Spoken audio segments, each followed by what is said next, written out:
اب حضرت حنا کہنے لگی کہ میں نے اس کا نام رکھا ہے مریم۔ مریم کا بعض مفسرین کے ہاں معنی ہے عابدہ، عبادت کرنے والی، اور بعض کے ہاں اس کا معنی ہے خادمہ، خدمت کرنے والی۔ بہرحال یہاں سے مفسرین نے یہ مسئلہ بھی نکالا ہے کہ حضرت عمران اس سے پہلے فوت ہو چکے تھے۔ حضرت مریم کی ولادت سے پہلے ان کے والد دنیا سے جا چکے تھے، تو نام ماں نے رکھا۔ حافظ ابن کثیر رحمت اللہ علیہ نے مسئلہ لکھا ہے، بچے کی ولادت ہو تو بہتر ہے پہلے ہی دن اس کا اچھا نام رکھ لیں، اور پھر اس کے بعد اگر نہ رکھیں تو 7ویں دن تک نام رکھ لیں۔ نام اچھا ہو، اچھے سے مراد یہ ہے کہ اس کا معنی اچھا ہو۔ اچھے سے مراد یہ ہے انبیاء علیہم السلام کے ناموں پر ہو، صحابہ کرام کے ناموں پر ہو، صحابیات کے ناموں پر ہو۔ ہاں نیا نام تو یہ نیا نام کہاں سے لے کر آئے؟ اس کی کوئی چیز ایسی ہے نہیں کہ جی کوئی نیا نام لے کر آئے۔ صرف میں بار بار یہ مسئلہ عرض کرتا ہوں، آپ یہ دیکھیں نبی کریم صلی اللہ علیہ وسلم کے اپنے ہی صحابہ میں عبداللہ کتنے ہیں؟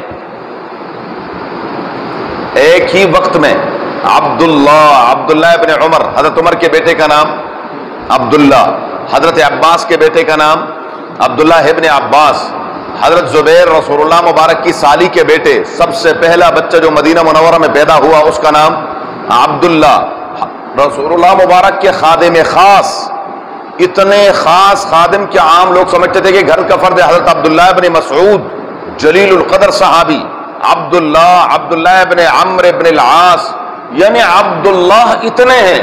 تو اگر نیا نام ضروری ہوتا تو رسول اللہ مبارک بھی فرماتے بھی کوئی نیا نام رکھو، یہ عبداللہ تھوڑی ہے۔ نہیں ایسی بات نہیں ہے۔ بہرحال یہ ہے کہ نام کا معنی صحیح ہونا چاہیے، نیا نام ضروری نہیں ہے۔ اسی طریقے سے ماں بھی نام رکھ سکتی ہے اگر والد نہ ہو، سرپرست، تو پھر سرپرست ماں ہے، اور چونکہ یہاں پر نہیں تھا، والد تھا نہیں، رسول اللہ صلی اللہ علیہ وسلم کا تشریف لائے اور فرمایا اللہ تعالیٰ نے مجھے بیٹا عنایت فرمایا حضرت ماریہ قبطیہ سے، اور فرمایا میں نے اس کا نام رکھا ہے ان کے اپنے جد امجد حضرت ابراہیم علیہ السلام کے نام پر، ابراہیم علیہ السلام کے نام پر ان کا نام رکھا ابراہیم۔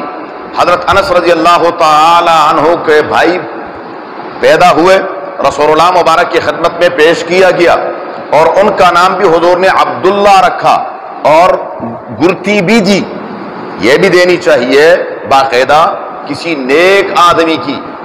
صحابہ کرام اور صحابیات کا طریقہ یہی تھا، جب بچے کی ولادت ہوتی تو سب سے پہلے لے کر آتے رسول اللہ مبارک کی خدمت میں، حضور سے بڑھ کر اور کون ہے؟ اور یہ اپنے اگر رسول اللہ مبارک دنیا سے تشریف لے گئے ہیں تو اب آگے محلے میں، خاندان میں جو کوئی بڑا ہو، بزرگ ہو، نیک ہو، تو اس کی کیا ہے؟ تحنیک کہتے ہیں اس کو۔ بہرحال یہ بھی ہونی چاہیے۔ تو اس نے حضرت حنا کہنے لگی کہ میں نے وَإِنِّي سَمَّيْتُهَا مریم، میں نے اس کا نام رکھا مریم، اور آگے دعا کر رہی ہے وَإِنِّي أُعِيذُهَا بِكَ، اے اللہ میں اس کو تیری پناہ میں دیتی ہوں، وَذُرِّيَّتَهَا، اور اس کے اولاد کو بھی تیری پناہ میں دیتی ہوں۔ کس سے؟ من الشیطان الرجیم، شیطان مردود سے۔ بچے کی ولادت ہو تو اللہ تعالیٰ سے دعا مانگنی چاہیے، اللہ اس بچے کو میرے لیے صدقہ جاریہ بنا دے، اللہ اس کو میرے لیے نیک صالح بنا دے۔ ہم اس وقت سب کچھ بھول جاتے ہیں، دعا مانگنا اور یہ وہ مبارک ہو، لٹرم پٹرم مٹھائی لے کر آؤ، یہ کرو وہ کرو۔